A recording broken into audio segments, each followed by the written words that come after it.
I saw my mom, the person I loved the most, being beaten by my dad. Sometimes he used to fight with my mom like she was another man, punch her and beat her very bad.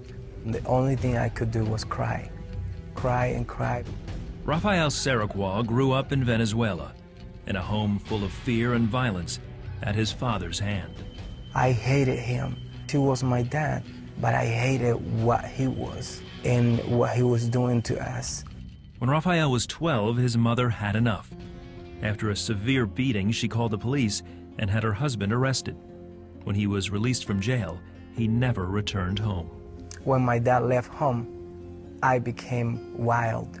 And so I started experiencing sexual relationship at the age of 12, 13. I lost myself. I lost Rafael. I lost the little boy I was.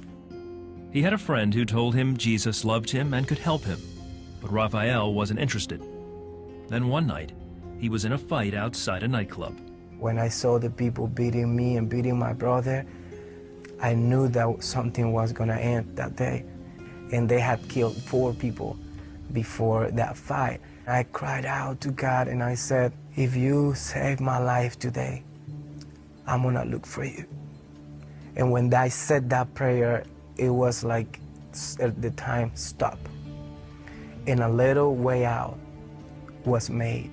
Rafael and his brother ran to safety. The next Sunday, he went to his friend's church.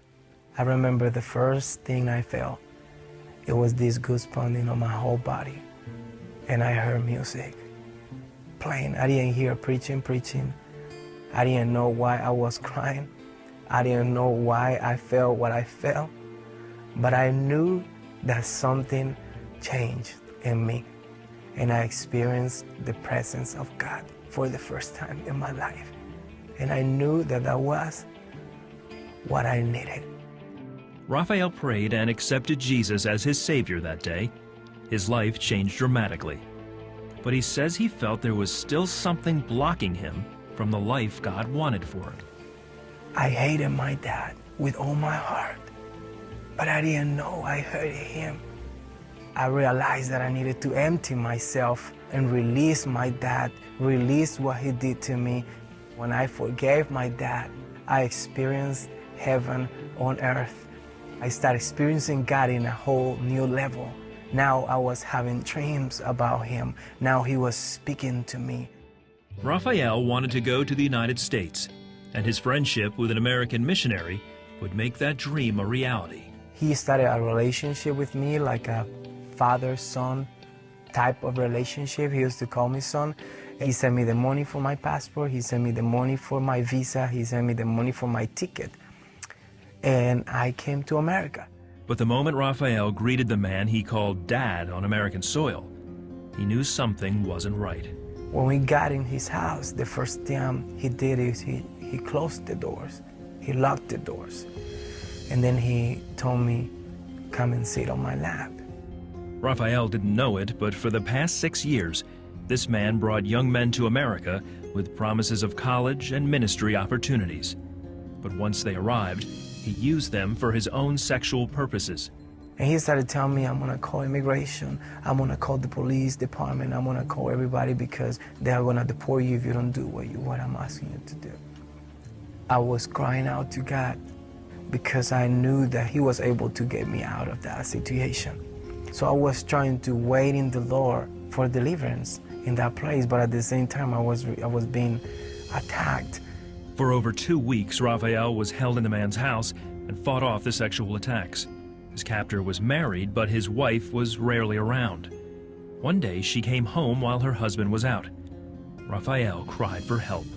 In my broken English, I told her what was happening. And at that point, she was the one who actually the Lord used to get me out of the house.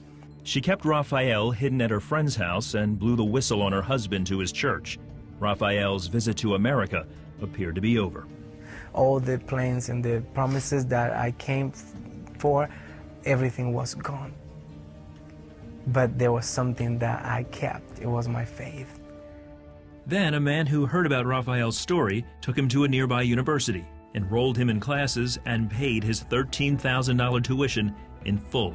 His student visa was granted for 5 years. Out of nothing, God made a new thing in my life that took my faith and even all the experiences I had had in the past into a whole new level, because now I met him as my deliverer. And I met him as the one who was able to restore what the enemy had taken from me. Rafael never pressed charges against his captor. I wrote a letter to him and I actually forgave him and told him that I didn't have anything against him and that I was praying that he would find God's mercy. After a year in college, Rafael met and married the 700 Club's Mia Evans. Today, he leads Destino Ministries and shares how the Lord is faithful to his word. He's using everything in my life now to now see all the promises and the plans that he had for me being fulfilled today. Jesus is actually the one who can change anybody's life, no matter what the mess is in their life. He can actually do it. He did it with me, and he can do it with anybody who comes to him.